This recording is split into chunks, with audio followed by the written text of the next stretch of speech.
Welcome to Energy Stew. This is Peter Roth, your host, and I'd like to ask you, how is pure love going in your life? Don't you feel that way all the time? That life is just full of pure love?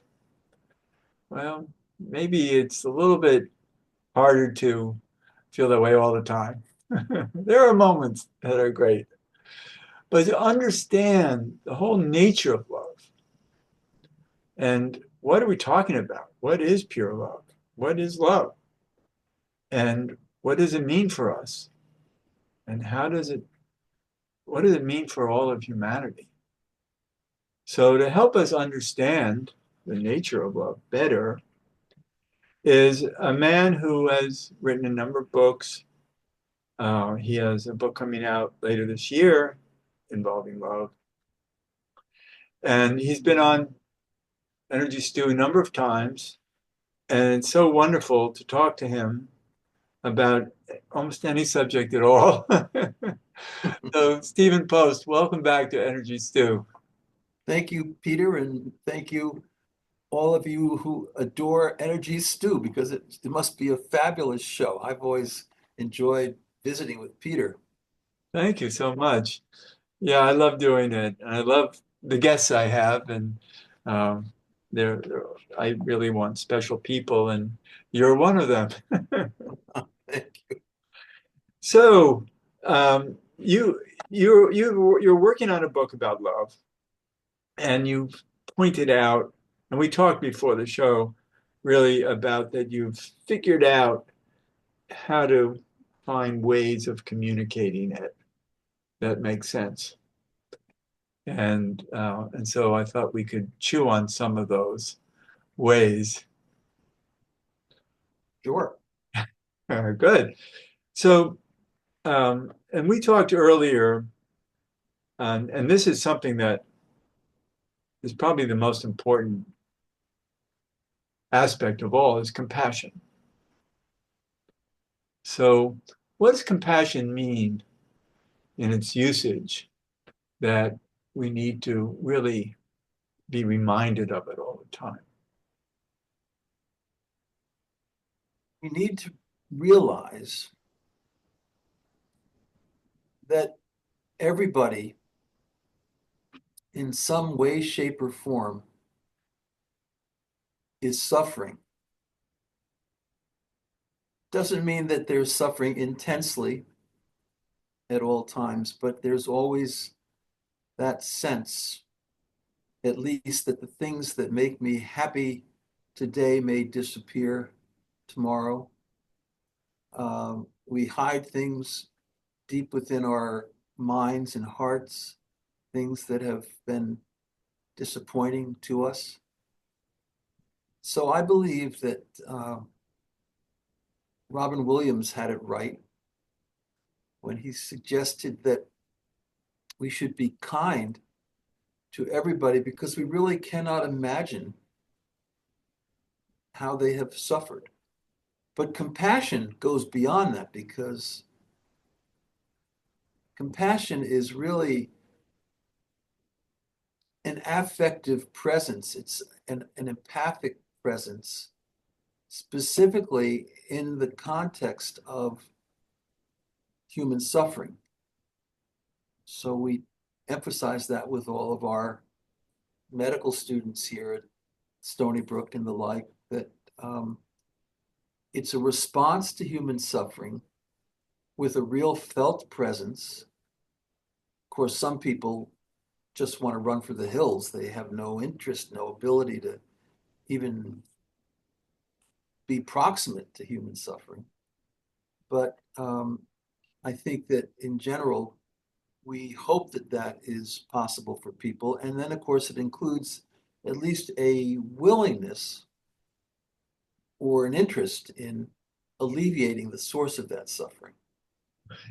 Right now, you're at a medical school, and Yes. and please tell everybody what your job is there. Oh, I have I have survived beautifully and happily in medical schools for 40 years, at Chicago, Ann Arbor, Michigan, 20 years at Case Western, and now 17 years at Stony Brook out here on Long Island. And I run programs on compassionate care that have been successful. Now, sometimes, you roll into a medical school like I did in 2008, moving from Ohio to New York, and you don't know what the response will be. In fact, when I came here, there was a article on the front page of the local paper, which no one will have heard of, called the Three Village Herald, sort of these little towns along the North Shore of Long Island, merged together into this one paper. And the only headline on the cover was "Unlimited Love Comes to Stony Brook," because some cub reporter had gotten online and seen that I'd done a lot of writing and conversations about this. And so it was an interesting start. The next day I came into the building and I went up the escalator, and there was this wonderful guy who's a good friend now, and he was a friend always, but he had his arms up above his chest, looking like Mr. Clean. And he looked down at me as I was coming up the escalator, and he said, these are the first words I heard in this building, "Are you Dr. Post?" And I said, "Yes, sir." And he said, "Are you going to save us?" This That's is great. a mega biochemist, famous all over the country. That's very worthy to say Yeah, that. and I said, "Well, sir, I'm not sure I can do that, but I'll do my best." And turns out he's a good musician, and I'm a musician, and we got along well. We still get along well. But I thought that was great. And then the next morning, I called the then president of the university, whose name was Shirley Kenny. I asked him, Shirley recruited him. I said, "Did you get a load of that newspaper article in the Three Village Herald?" And she said, "Yeah, I got some phone calls." "Oh, who called you?" She said, "Well, emeritus professors, mainly male emeritus professors." And I asked her, "So what did they ask you?" And she said, "Well, they wanted to know what kind of love are we talking about." So They you didn't get it. got to have mirth, you got to have a lightheartedness if you want to work in this area. You Right. can't be heavy-handed. Well, you have to be compassionate Yes, you do. Yes, you do. because so much of the heavy-handedness comes from limitation of consciousness due to suffering. Yes, that's right. But So, I've been here, now for 16 or 17 years, and I have a center for medical humanities, compassionate care, and bioethics. And we read a lot of all the medical students, it's all required, and some of it's elective, but we read a lot of great literature about the illness experience, um, from Chekhov to, when breath becomes air. And the students write reflectively. They, in the clinical settings, will have opportunities to reflect on the experience and the communication they have with their patients. We have something called stop, look, listen. So instead of rushing by one patient after another as quickly as possible, everybody stops for just even 10 seconds, breathes deeply, quietly walks in the room, observes, because observation is so important, and then day is over, they'll talk about those experiences with the patients as persons. uh-huh. So that's This been is so important, because you can't develop compassion unless you are listening. true, true. There's one question prior to compassion. How are people suffering? well, in a hospital, there often it's physical suffering, Mhm. but there's also, an emotional component to all of suffering. Yes. Yeah. And doctors don't necessarily relate to that. Just like war veterans were never respected for their emotional Mhm. trouble, only physical trouble. Yeah. But we do well with this, and the students appreciate it greatly. And uh, we have one of the best records in terms of students getting into top quartile residencies. So Right? after medical school is over, they go to residency, usually for 3 or 4 years. And someone was in here yesterday saying they got into Columbia for urology, and another was going to Stanford for anesthesiology. And what I notice about these students is that I think they come here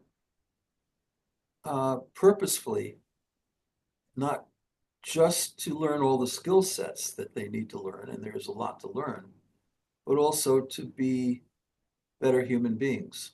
I think I was thinking that while you were talking, that on an innate level, on an intuitive level, you're attracting people who know what's going on there and want, to appreciate the kind of teaching at the level that you're offering it. They might not Yes, consciously and get it until they show up, but their subconscious brought them there. I hope so. So we do. We're pretty successful, and we have a, a flourishing master's degree program in compassionate care, actually. So Wow. well, we have more MDs graduating, for example, this May. Fourth year medical students with their joint degree in our field than any other field, Wow. I which love is it. unheard of in these highly technological pressured medical schools. Right. And so that means that somehow or another we've been blessed. And on your list of different aspects of living with love is a word called carefrontation. Yes. And I guess that's a big part of this program. Oh yeah. Oh yeah. Uh, practically speaking, never a no without a yes. Uh, so I had been at Case Western Medical School in Cleveland, Ohio for 20 years. And we had raised our kids in Shaker Heights, an inner ring suburb of Cleveland. Um, and it turns out that M. Scott Peck, who was a rather well-known writer of a book called The Road Less Traveled. Some of you, if you Oh, have good yes, I've memories, heard of that. you Right, may remember that one. right. Um, uh, he was a graduate of that medical school years and years back. He's passed away. And he had gone on to Connecticut, and he was practicing psychiatry, but he would come back to Cleveland fairly routinely for various purposes. And we got to know each other well. And we were sitting down one day having a cup of coffee. And together, we both thought, we need a word that's better than confrontation. Right. Especially So, in a medical setting. absolutely, absolutely. So we wanted to change the metaphor. And we came up, I actually have his letters I have a file of letters from Scotty. Uh, and we changed it to carefrontation. So I've been using that word and used it in as a chapter in why good things happen to good people and so forth. And I'm a believer in never confronting somebody, although you can occasionally have to be strong and strident, but you always are shaped in the ethos of empathy and kindness. I love that. I've always had trouble confronting people, and I think that might be the reason is that it just feels um, too violent. Even though Yes. people deserve to be put on the spot, you know, Yeah. there are a lot of times I feel I really need to confront this person, but I don't know how to do it carefully. Yeah. Well, there's a lot of really good literature about nonviolent communication, Rosenberg stuff, and I think that's very, very important. So we actually teach courses in nonviolent communication for clinicians, nurses, students, and so forth. Right, And that can be very subtle. For example, as you know from a previous program, I do a lot with deeply forgetful individuals, right. individuals with dementia. And I don't like the word dementia because it's so negative and invites such negative metaphors like husk, shell, empty, gone, and worse. So I like to think of them as being more deeply forgetful than you and I are on a given day because I can have my moments out in the parking lot where I can't remember where my car is parked. Right. And, and I have to ask a medical student, do you know where my car is? And then there was one fateful day some years ago when I couldn't even finally remember if I had a car that was parked. So I asked a medical student, do you know if I drove to work today? It's not a very good sign. But anyway, um, I think that deeply forgetful is a more inclusive concept and ultimately truer to the human experience. So, and how do you communicate with deeply forgetful people? Well, you generally don't want to ask them open-ended questions. What would you like for breakfast today? Because then they're on the spot.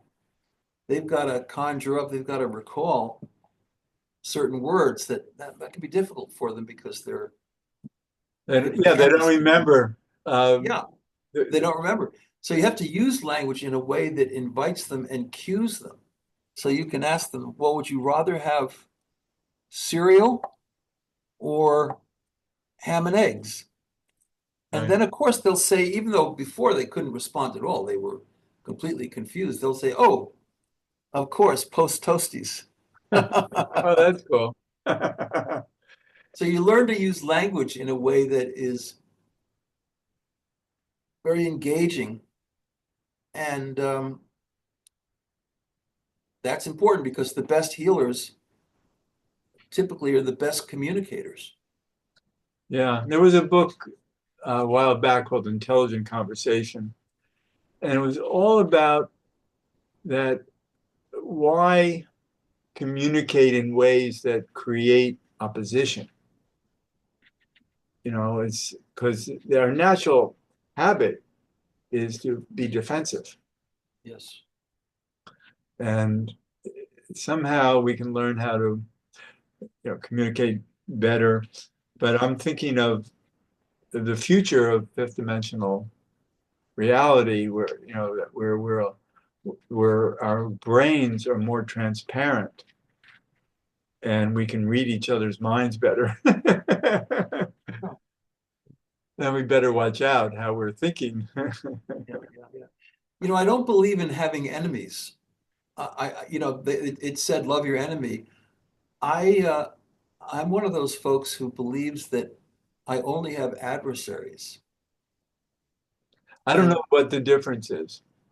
well, an enemy is someone who is really there to damage. An adversary, if you look at an adversary right, that means that your enemy is there to bring out the best in you, to bring out something in you that is better than you had ever imagined. Uh-huh. And I find that to be very healthy around medical centers because, we have these programs going on and sometimes there are sharks in the water. You know, it's Yeah. it's an interesting world to navigate. Uh, but anytime I've had real opposition, I've been able to view it as an opportunity. And I think that's a real secret to life. And I have another favorite saying, life is an expanding canvas. So even after that article showed up in the Three Village Herald, and I wondered, how am I going to survive in this medical school with all these hypercognitive and massively well-known scientific researchers talking about things like compassion and unlimited love? I I felt comfortable with it all because to me, even if it's like a Jackson Pollock painting. You know, he would put that paint down on the ground and it looked like muck. But by the time he covered it up with all these beautiful lines, it was the thing of beauty. And so life is an expanding canvas, and you always have to see difficult experiences as opportunities and Right. difficult people as opportunities. And yet I've been around a lot of people who aren't well-meaning, who are Right. really troublemakers Mhm. and are mean. Yep. And then, how do you deal with mean people when it feels like there's no opening there? Yeah. So give it time, be patient, uh, don't react, respond. That's important. Um,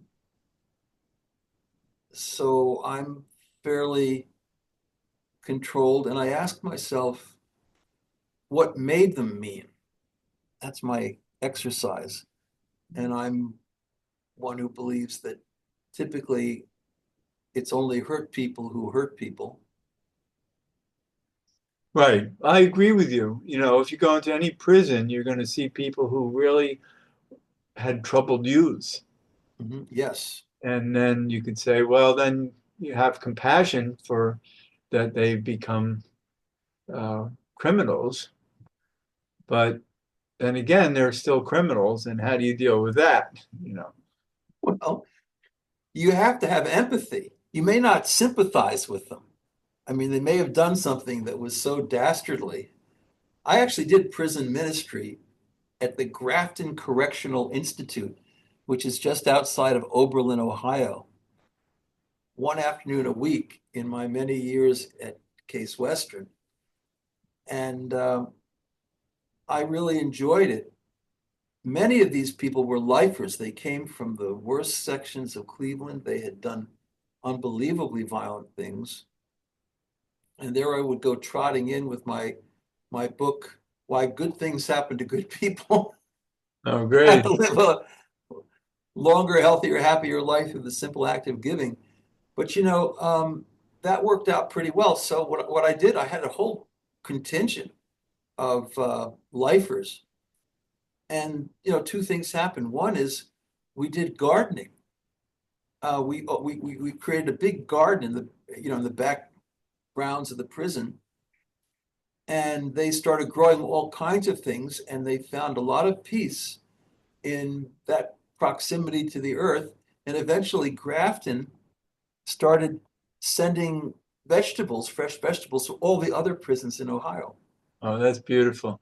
I have friends who developed theater programs in prisons, Mhm. including Sing Sing.